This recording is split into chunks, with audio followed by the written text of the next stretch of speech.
Hello বন্ধুরা, এটা হচ্ছে শিবরাত্রির দিনের ব্লগ। তো আমি সব সময়ের মতো একটু লেটেই চলছি, তো শিবরাত্রির ব্লগও আমার একটু দেরি করেই আপলোড করা হচ্ছে।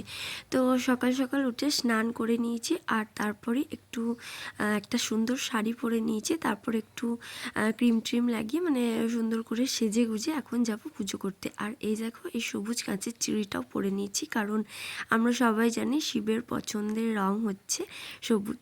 তো যাই হোক, এখন রেডি হয়ে এখন চলে এসছি ঠাকুর ঘরে।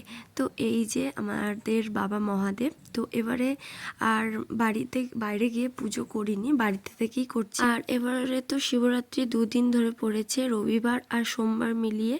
তো আমি সোমবারেরটাই বেছে নিয়েছি শিবরাত্রি করার জন্য। আর এদিকে যাই হোক, বাইরে না যেতে পারলেও বাড়িতেও কিন্তু যতটা পেরেছি সেইভাবে আমি পুজো করার চেষ্টা করেছি। তো যাই হোক, আমি একে একে সমস্ত জোগাড় করে এদিকে বাবা মহাদেবের মাথায় কিন্তু জল ঢেলে নিলাম, মানে দুধ গঙ্গা জল ঢেলে নিলাম। তারপর সুন্দর করে মহাদেবকে ফুল টুল দিয়ে সাজিয়ে নিলাম, মানে ওই যে মন থেকে যেটা মনে হচ্ছে, তো সেরমভাবেই পুজো করছি। মা সকালে মায়ের মতো একবার পুজো করে দিয়ে গেছিলো, তারপর আমি স্নান করে চলে এসেছি পুজো করার জন্য। তোমরা আমার একটা দুটো ভ্লগে আগে দেখেওছো, এই যে ধূপ ধুনো ফুল এইসবের গন্ধ আমার বেশ ভালো লাগে, মানে একটা পজিটিভ ভাইবস আছে, আমি আগের ভ্লগেও বলেছিলাম। তো তারপর আমার পুজো কমপ্লিটও হয়ে গেল। তারপর আমি একটু শিবরাত্রির উপোস ভাঙলাম। তো আমি ভাত আজকে খাবো না, মানে ভাত মুড়ি এসব কিছু খাবো না, তো লুচি ডালিয়া এসবই খাবো, মানে অন্নটা আজকে আর খাবো না। তো সেই মতো আমি আজকে লুচি খেয়ে নিয়েছি টিফিনে একটু। তো তারপর দুপুরের জন্য রাতের জন্য একবারে ভেজে রেখে দিচ্ছি। তো মা আমাকে হেল্প করছিল, মানে মাকে আমি হেল্প করছিলাম।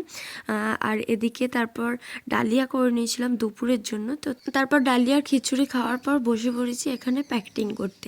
প্যাকেটিং করার একটাই কারণ হচ্ছে, এই 31শে জানুয়ারি মানে 2026-এর 31শে জানুয়ারি আমার শ্বশুরমশাইয়ের রিটায়ারমেন্ট হয়েছে। তো সেই উপলক্ষে অফিসে কিছু একটা ছোটোখাটো টিফিনের অ্যারেঞ্জমেন্ট করেছিল, তো সেটা সেই দিন দেওয়া হয়নি। তো আজকেই ডেটটা ঠিক হয়েছে দেওয়ার জন্য।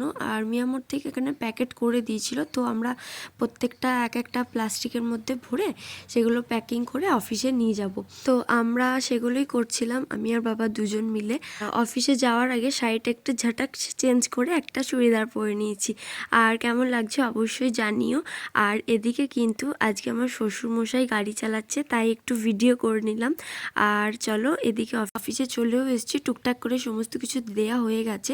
তারপর এখন আমরা বাড়ি থেকে মাকে তুলে এখন আমরা চলে এসেছিলাম জাংশনে। তো টুকিটাকি কিছু কেনাকাটির আছে। তো আজকের ভ্লগটা এতটুকুই, দেখাচ্ছে নেক্সট একটা ভ্লগে। বাই।